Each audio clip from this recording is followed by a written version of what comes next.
Hello friends, వచ్చేసా RC16 అప్డేట్తో. RC16 గురించి చాలా రోజులు అవుతుంది వీడియో చేసుకోక. ఇవాళ చేయాలి అని చెప్పి అనిపించింది. అసలు ఏం జరుగుతుంది, షూటింగ్ ఎక్కడ దాకా వచ్చింది, ఎలా ఉంటుంది సినిమా అనేటటువంటి కొన్ని ఇంట్రెస్టింగ్ అప్డేట్స్ అయితే ఇవాళ వచ్చినాయి కాదు, చాలా రోజుల నుండి వస్తూనే ఉన్నాయి అనమాట. డైలీ నేనైతే న్యూస్ అయితే ఫాలో అవుతున్నా, ఎలా ఉంటుంది అనేటటువంటిది కొన్ని మిస్టరీ అప్డేట్స్ అయితే ఉన్నాయి అనమాట. అవి తెలిసిన తర్వాత మీరైతే నిజంగా షాక్ అవుతారు. నిజంగా RC16 అనేటటువంటిది నార్మల్ సినిమా కాదప్ప. ఇప్పటిదాకా మనం గేమ్ చేంజర్లో మన రామ్ చరణ్ చూసాం, రంగస్థలంలో రామ్ చరణ్ చూసాం, మగధీరాలో రామ్ చరణ్ చూసాం, త్రిబులార్లో రామ్ చరణ్ చూసాం. ఇప్పటిదాకా మనం చూడనటువంటి ఒక కొత్త రామ్ చరణ్ అయితే ఈ RC16లో ఎక్స్పెక్ట్ చేయబోతున్నాం అనేటటువంటిది క్లారిటీగా క్లుప్తంగా అర్థమైపోతుంది అనమాట. సో ఇక్కడ చూసుకున్నట్లయితే బుచ్చిబాబు మామూలు గేమ్ ఆడట్లేదు అనమాట, తన మైండ్తో అయితే గేమ్ ఆడుతుండు.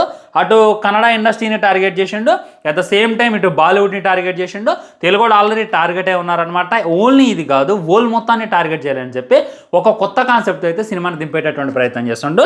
ఆ ఆలోచన విధానానికి కూడా మనమైతే నిజంగా జై కొట్టొచ్చు అనమాట. ఆ కాస్ట్ విధానానికి నిజంగా మనమైతే సలాం కొట్టొచ్చు అనేటటువంటిది క్లారిటీగా క్లుప్తంగా అర్థమైపోతుంది. మొట్టమొదట ఈ సినిమాలో మెయిన్ ప్లస్గా నిలబోయేటటువంటి ఏకైక మ్యాజిక్ ఏదైనా ఉంది అంటే మ్యూజిక్ అనేటటువంటిది క్లారిటీగా అర్థమవుతుంది. రీసెంట్గా చావా సినిమా అయితే చూసాం. చావా సినిమాలో అందరూ విక్కీ కౌశల్ యాక్టింగ్ గురించి మాట్లాడుకున్నారు, మన సంభాజీ మహారాజ్ గారి జీవిత చరిత్ర గురించి మాట్లాడుకున్నారు. కానీ ఆ సినిమా అంతటికి కూడా మెయిన్ ప్లస్గా నిలబడింది ఏదైనా ఉంది అని అంటే BGM అనమాట. బ్యాక్గ్రౌండ్ మ్యూజిక్ అయినా సాంగ్స్ అయినా మీరు చూడండి, తెలుగులో రిలీజ్ చేసినప్పుడు డబ్బు దొబ్బింది. డబ్బు అనేటటువంటిది కొద్దిగా అటు ఇటుగా ఉంది, చాలా మందికి డబ్బింగ్ అయితే నచ్చలేదు అనమాట. అండ్ తెలుగులో రిలీజ్ చేసినప్పుడు అక్కడక్కడ కొద్దిగా స్లోగా అనిపించింది, క్యారెక్టర్లు కొన్ని అర్థం కాకపోవడం అది ఇది అనుకున్నారులే. కానీ ఏ ఒక్క తెలుగు ఆడియన్ అయినా, ఏ ఒక్క బాలీవుడ్ ఆడియన్ అయినా BGM బాగాలేదు, BGM AR రెహమాన్ చెడగొట్టిండు అని చెప్పి ఒక్కళ్ళంటే ఒక్కలవడం లేదనమాట. ఇంకా మ్యాజిక్ ఏంటంటే అందులో మొఘలులందరినీ కూడా ఇచ్చేసి చూపించిండు, ముస్లిమ్స్ అందరినీ కూడా కొద్దిగా ఇదిగా చూపించిండు. ప్రతి ఒక్కళ్ళు వచ్చి అప్పట్లో ఉన్నటువంటి మొఘళ్ళు, అప్పట్లో ఉన్నటువంటి ముస్లిమ్స్ ఇచ్చేసారు అది చేశారు అన్నారులే. కానీ దానికి బ్యాక్గ్రౌండ్ మ్యూజిక్ ఇచ్చినటువంటి AR రెహమాన్ని అందరూ కూడా మర్చిపోయారు. సో చావా సినిమా అంత పెద్ద హిట్ ఏంటంటే దానికి కారణం బ్యాక్గ్రౌండ్ మ్యూజిక్ అని చెప్తా. అలాంటి మ్యూజిక్ డైరెక్టర్ని చూజ్ చేసుకుంటూ బుచ్చిబాబు అంటే ఏదో కొత్తగా ప్లాన్ చేసేటటువంటి ప్రయత్నం చేస్తున్నాను అనేటటువంటిది క్లారిటీగా క్లుప్తంగా అర్థమైపోతుంది అనమాట. మొట్టమొదటి ఏంటంటే ఈ సినిమా మీద ఉన్నటువంటి 2 లైన్లు అయితే చెప్తా.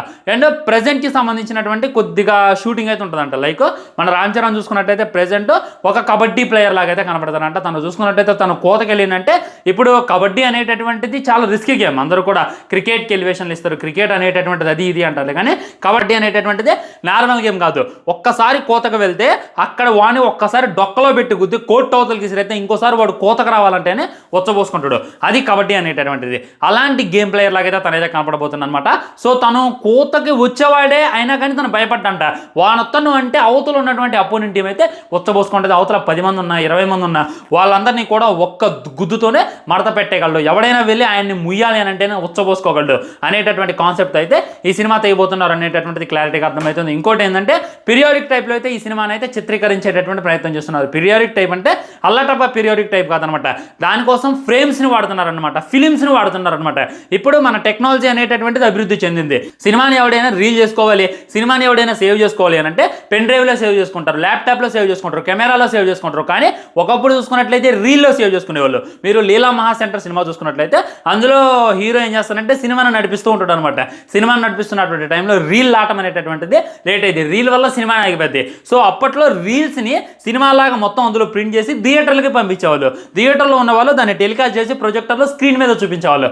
అప్పుడు ఈ విధంగా నడిచాయి. ఎన్ని థియేటర్లు ఉన్నాయో అన్ని థియేటర్లకి ఇదైతే వాళ్ళు పంపించాలన్నమాట. కానీ ఇప్పుడు చూసుకున్నట్లయితే శాటిలైట్ ద్వారా నడుస్తుంది. ఇప్పుడు అది ఎందుకు చెప్తున్నాను అంటే RC16 కోసం బుచ్చిబాబు అయితే ఈ యొక్క కొత్త ప్లాన్ అయితే వేసిందంట. మామూలు ప్లాన్ కాదు, అది ఎలాంటిది అని అంటే ఫిలిమ్స్తో అయితే షూటింగ్ అయితే చేస్తుందంట. ఫిలిమ్స్తో పురాతన కాలం వాడినటువంటి కెమెరాలని, పురాతన కాలంలో వాడినటువంటి ఫిలిమ్స్ అన్నిటిని పట్టుకొని ఒక కొత్త రకమైనటువంటి కాన్సెప్ట్తో ముందుకు వస్తున్నట్ట. అంతేందుకు టెక్నాలజీ అనేటటువంటిది అభివృద్ధి చెందింది. పెన్ డ్రైవ్లో సేవ్ చేయొచ్చు, HD వీడియోలు అనేటటువంటి అవైలబుల్లో ఉన్నాయి, 3D కెమెరాస్ వచ్చినాయి, మంచి మంచి యూనిక్ కెమెరాలు వచ్చినాయి, మంచి మంచి అడ్వాన్స్ కెమెరాలు వచ్చినాయి. అవన్నీ వదిలిపెట్టి ఇంకా ఫిలిమ్స్లో సినిమాలు తీయడమైంది, ఇంకా రీల్స్లో సినిమా తీయడమైంది అనేటటువంటి డౌట్ అయితే మీకు వచ్చి ఉండొచ్చు. సో మొత్తం అయితే దాంట్లో తీయట్లేదు. ఫస్ట్ ఈ జనరేషన్ ఏదైతే ఉందో దీన్ని అయితే HD క్వాలిటీతో మనకు అందించేటటువంటి ప్రయత్నం చేస్తుండో. కానీ పురాణ కాలంలో అంటే పీరియాడిక్ టైప్లో తీసేటటువంటి స్టోరీలో ఈ యొక్క ఫిలిమ్స్ని అయితే యాడ్ చేస్తుందండి. అంటే మనకైతే ఆ ఫీల్ రావాలనే. పాత సినిమా చూస్తున్నప్పుడు చూసినప్పుడు ఏ విధమైనటువంటి ఫీల్ వస్తుందో ఈ విధంగా రామ్ చరణ్ పురాణ కాలంలో కనబడేటటువంటి చూసినప్పుడు మనకు ఖచ్చితంగా అదే రకమైనటువంటి ఫీల్ వచ్చేటటువంటి ప్రయత్నం చేస్తున్నారని చెప్పి క్లారిటీగా క్లుప్తంగా అర్థమవుతుంది. ఇందులో ఉన్నటువంటి ఫైట్స్ అయితే ఉన్నాయో నెక్స్ట్ అంటే ఏనుగుతో ఒక ఫైట్ ఉంది అనేటటువంటి న్యూస్ అయితే బాగా బయటకు వచ్చిందనమాట. దానికోసమే భారీ ఎత్తున ప్లాన్ చేసిండు బుచ్చిబాబు అనేటటువంటిది ఇంకా క్లారిటీగా అర్థమవుతుంది. ఇంకా నెక్స్ట్ చూసుకున్నట్లయితే దీంట్లో మొత్తం 5 సాంగ్స్ ఉంటాయంట. ఒక్కొక్క సాంగ్ వేరే లెవెల్ ఉంటుందంట. జల జల జల పాతం నువ్వు ఉంది కదా, అలాంటిది జాన్వీ కపూర్కి రామ్ చరణ్ పడితే ఎలా ఉంటుంది ఒకసారి ఇమాజిన్ చేసుకోండి.